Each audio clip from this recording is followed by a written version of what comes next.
Bismillahirrahmanirrahim. Assalamu alaikum. In this video we will discuss evolutionary systematics. Previous videos में हमने cladistics और फिनेटिक्स को हम थॉरली स्टडी कर चुके हैं। इस वीडियो में हम एवोल्यूशनरी सिस्टमैटिक्स को स्टडी करेंगे, साथ साथ हम देखेंगे कि कौन सी क्लास जो है वो ज़्यादा, कौन सा स्कूल ऑफ थॉट जो है वो ज़्यादा बेस्ट है। हम डिबेट होती है साइंटिस्ट की एवोल्यूशनरी सिस्टमैटिक्स और cladistics, which approach is better for grouping of organisms. तो इस वीडियो में हम इन दोनों टॉपिक्स को कवर करेंगे। जैसा कि हमें पता है एवोल्यूशनरी सिस्टमैटिक्स जो है इसमें हम ऑर्गेनिजम्स की ग्रुपिंग करते हैं on the basis of their ancestry की बेस पे करते हैं। एंसेस्ट्री भी देखते हैं हम,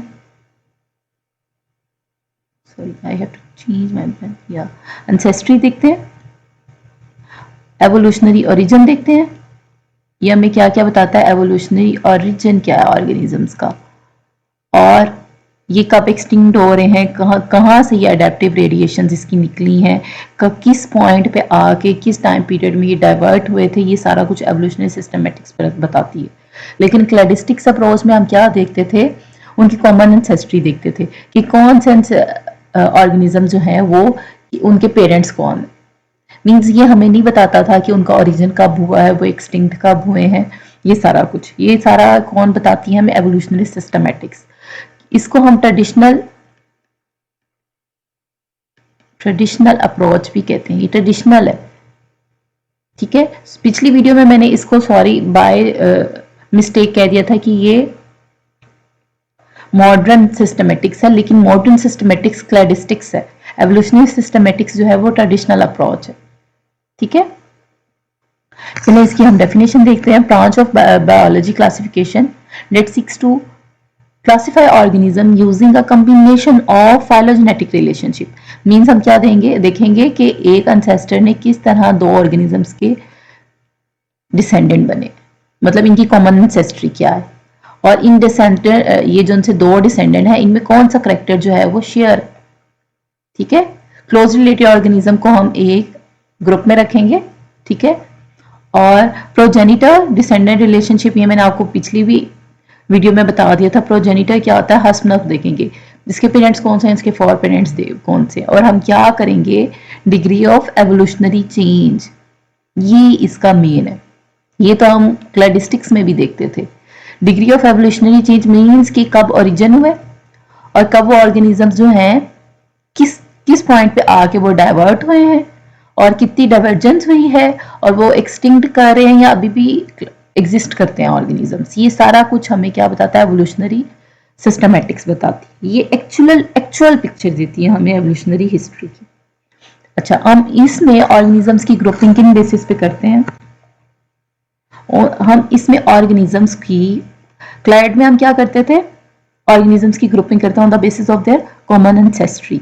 इसमें हम ऑर्गेनिजम्स की ग्रुपिंग करते हैं, वहाँ हम करते थे कि ढेर सारे करेक्टर्स ले लेते थे, हम देखते थे कौन कौन से करेक्टर्स ऑर्गेनिजम्स में हैं, जिनमें ज़्यादा करेक्टर्स पाए जाते थे उनको एक ग्रुप में रख देते थे, और जिनमें करेक्टर्स जो डिफरेंट होते थे उनको डिफरेंट ग्रुप में रख देते थे, और उनकी इंसेस्ट्री की बेस पे हम ऑर्गेनिजम्स की ग्रुपिंग करते थे। लेकिन इसमें हम क्या करते हैं, हम यूनिक करेक्टर की बेस पे, और जो करेक्टर साइंटिस्ट को लगता है कि ये ज़्यादा अडेप्टिव है और ज़्यादा अच्छा है, वेट करते हैं किस करेक्टर की बेस पे हमने ऑर्गेनिजम्स की ग्रुपिंग करनी है। मींस हम ऑर्गेनिजम्स की ग्रुपिंग करते थे उनके बॉडी प्लेन के लिहाज से, और सेलुलर ऑर्गेनाइजेशन के लिहाज से, सिलोम की प्रेजेंस और एब्सेंस देखते थे, ठीक है, एंडोथर्मी और एक्टोथर्मी की बेसिस पे। फॉर एग्जांपल हम यहाँ जो क्लैडिस्टिक्स में हम क्या करते हैं, हम कहते हैं क्रोकोडाइल और बर्ड्स जो हैं वो आपस में इनके एंसेस्ट्री सेम है, इस वजह से इन दोनों को एक ही ग्रुप में रखना चाहिए, यही कहते हैं ना। देन रेप्टाइल्स से मीन्स स्नेक्स, लिजर्ड्स वगैरह से, ठीक है। मतलब इनमें हम देखते हैं कि इनके ज़्यादा करेक्टरिस्टिक्स जो हैं वो सेम है। लेकिन यहाँ जो एवोल्यूशनरी अप्रोच है एवोल्यूशनरी सिस्टमैटिक्स की, वो देखता है यूनिक करेक्टर, मीन्स फ्लाइट किस में आई है, बर्ड्स में एक यूनिक करेक्टर आया था ना फ्लाइट का, और एंडोथर्मिक करेक्टर भी इसका यूनिक करेक्टर था। मीन्स अपनी बॉडी के टेम्परेचर को मेंटेन कर सकते थे, ठीक है। और वो ये क्या थे, रेप्टाइल्स के हैं, एक्टोथर्मिक हैं, क्रोकोडाइल भी एक्टोथर्मिक है, ठीक है। अच्छा, ये क्लैडिस्टिक्स कह रही है, लेकिन एवोल्यूशनरी सिस्टमैटिक्स कह रही है कि बर्ड्स को जो है एक अलहदा ग्रुप में रखा गया देन रेप्टाइल से, ठीक है। और रेप्टाइल्स में ही हमने क्रोकोडाइल और एलिगेटर्स वगैरह को रखा है on the basis of their two unique characters की बेस पे। इसमें हम क्या करते हैं, की करेक्टर लेते हैं साइंटिस्ट। अब हो सकता है कि वो अब ये सिलेक्शन पे बेस करता है, जो क्लासिफिकेशन कर रहा है उसने किस तरह की करेक्टर्स, अगर उसने फॉर एग्जांपल की करेक्टर्स उसने रॉन्ग ले ली हैं तो उसी बेस पे वो क्लासिफिकेशन करेगा। तो इसकी क्लासिफिकेशन की एक्यूरेसी बेस करती है की करेक्टर की सिलेक्शन पे, ठीक है। अच्छा, इनमें जो इसमें एवोल्यूशनरी सिस्टमैटिक्स में हम ऑर्गेनिजम्स की ग्रुपिंग करते हैं ऑन द बेसिस, इसमें हम दो चीजें स्टडी करते हैं। हम इसमें होमोलॉजीज देखते हैं और एनालॉजी की बेस पे, उसमें हम एंसेस्ट्री की बेस पे देखते थे। इसमें हम ऑर्गेनिजम्स को किस बेस पे स्टडी करते हैं, एक तो फर्स्ट वाला की करेक्टर्स की बेस पे।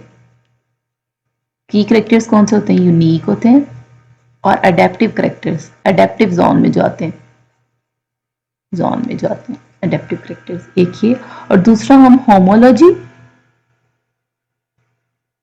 होमोलॉजीज की बेस पे और एनालॉजीज की बेस पे हम इसमें ऑर्गेनिजम्स को ग्रुपिंग करते हैं।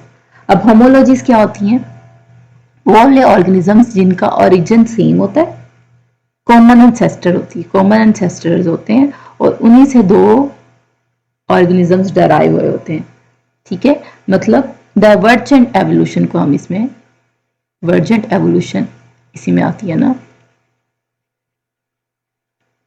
ठीक है। और एनालॉजीज में हम देखते हैं कि वो उन ऑर्गेनिजम्स का ओरिजिन तो डिफरेंट है, ओरिजिन क्या है, ओरिजिन कॉमन नहीं है, ओरिजिन डिफरेंट है ऑर्गेनिजम्स का, ठीक है। लेकिन उनकी जो करेक्टर है वो सेम है, करेक्टर जो है वो आपस में रिजेंबल करता है, लेकिन ओरिजिन जो है वो डिफरेंट है।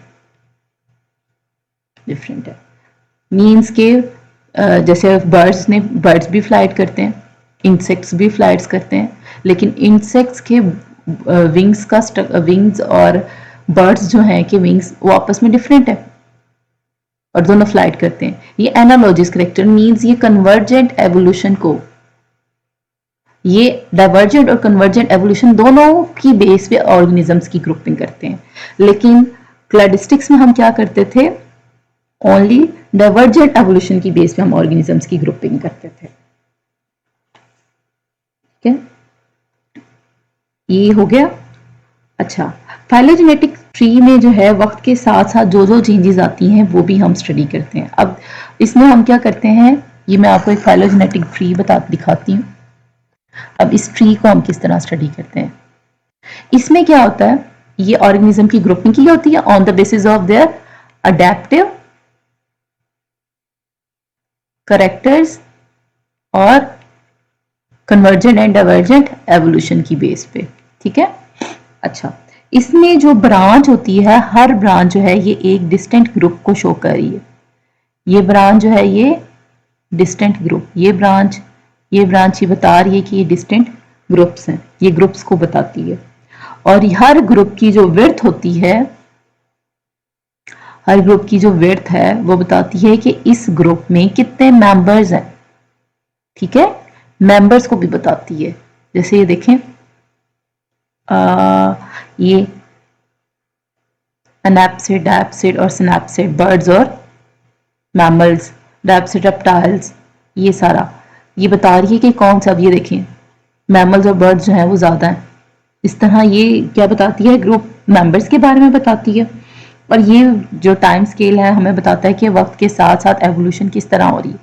ये हमें ये भी बता रहा है कि कौन से जो ग्रुप है वो किस तरह ओरिजिनेट हुआ है, किस टाइम पीरियड पे ओरिजिनेट हुआ है। देखिए ये बता रहा है, फॉर एग्जांपल ये एंडोथर्म्स है, ये यहां से इसकी ये डाइवर्जेंट पॉइंट भी बता रहा है। ये देखिए ये ग्रुप जो है यहां से डाइवर्ट होना स्टार्ट हुआ है, यहां से एंडोथर्म्स, ये अकाइनोडर्म्स, ये अकाइनोडर्म्स जो हैं वो यहां से डाइवर्ट हुए और यहां से क्या हुआ है, प्रोटोकोडेट्स आए। अब प्रोटोकोडेट्स की 3 ब्रांचेस निकली हैं। ये 2 ब्रांचेस जो फेलोकोडेट्स और यूरोकोडेट्स ये कब आए हैं, डिवोनियन पीरियड में ही ओरिजिनेट होना शुरू हो गए थे, ठीक है।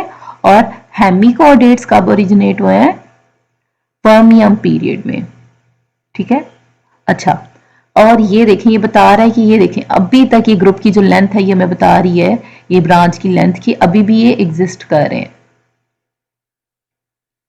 और जो यहां खत्म हो चुके हैं, मीन्स जिनके आगे ब्रांच नहीं है, वो बता रहे हैं कि ये यहां एक्सटिंक्ट हो चुके हैं।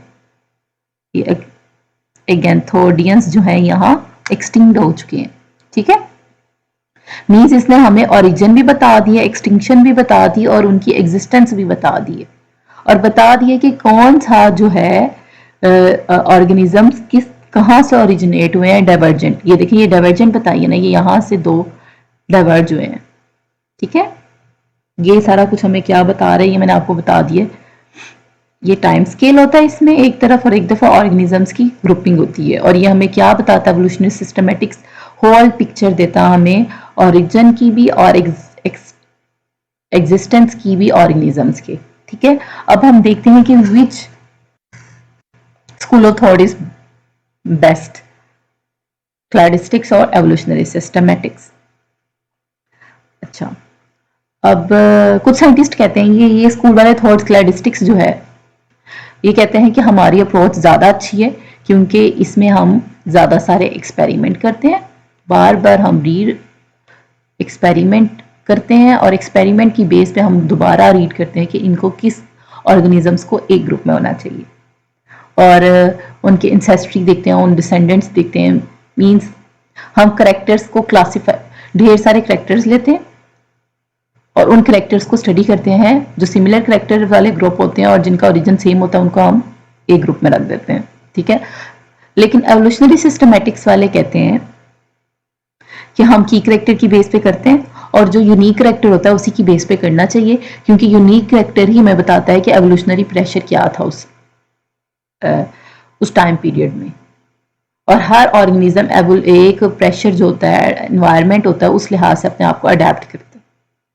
और उसी अडेप्टेशन के बाद जो है, जब उन्हीं ऑर्गेनिजम्स में डाइवर्जेंट होती है, 2 जगह पे डाइवर्ट होते हैं, वो डाइवर्जेंस भी हमें उनके माहौल के बारे में हमें बताती है, उनकी हैबिटेट के बारे में बताती है और उनके लाइफस्टाइल के बारे में बताती है। तो हमारा वे ऑफ जो क्लासिफिकेशन है और ग्रुपिंग है वो ज़्यादा अच्छा है, ठीक है।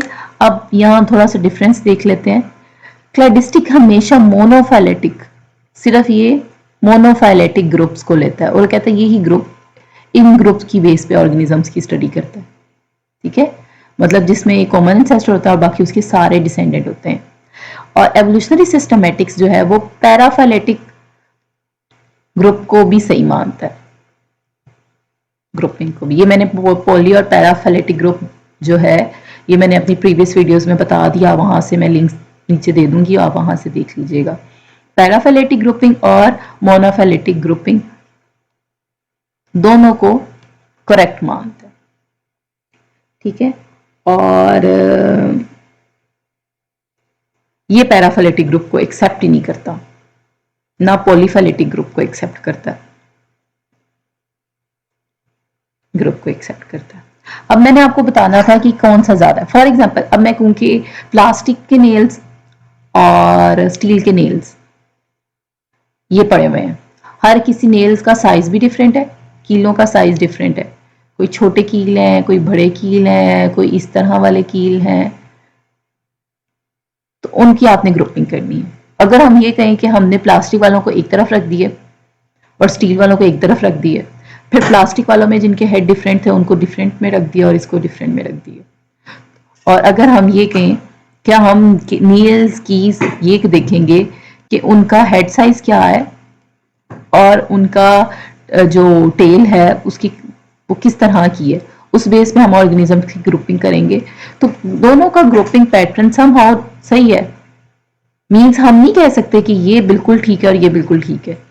हर किसी के ओरिजिन जरूरी नहीं है करेक्ट हो और जरूरी नहीं है कि वो गलत हो, ठीक है। लेकिन ज्यादातर साइंटिस्ट क्लैडिस्टिक अप्रोच को देख रहे हैं और इसी को कर रहे हैं। लेकिन अभी भी जो अप्रोच मानी जा रही है वो एवोल्यूशनरी सिस्टमेटिक्स ही हम देखते हैं। बर्ड्स को हमने अलग ग्रुप में रखा हुआ है और रेप्टाइल्स को अलग ग्रुप में रखा हुआ है। और क्लैडिस्टिक्स कहती है कि बर्ड्स को जो है और क्रोकोडाइल को, ये दोनों कॉमन सेस्टर हैं, इनको एक ही में रखना चाहिए और इसको अलग ग्रुप फाइलम नहीं देना चाहिए, बल्कि इसी का क्रोकोडाइल का सब ग्रुप बनाना चाहिए। और I hope you will understand which is best. ये मैं नहीं, ये नहीं साइंटिस्ट, हर किसी का स्कूल ऑफ थॉट डिफरेंट है क्लैडिस्टिक और एवोल्यूशनरी सिस्टमेटिक्स का, और इनकी कौन सी अप्रोच ठीक है। दोनों ठीक है, लेकिन ज़्यादातर काम आजकल जो यूज़ हो रही है वो क्लैडिस्टिक्स है। लेकिन अभी भी जो स्टडी जो जिसकी बेसिस पे क्लासिफिकेशन हुई है वो एवोल्यूशनरी सिस्टमेटिक्स है। Hope you will understand my lecture. Thank you so much. Allah.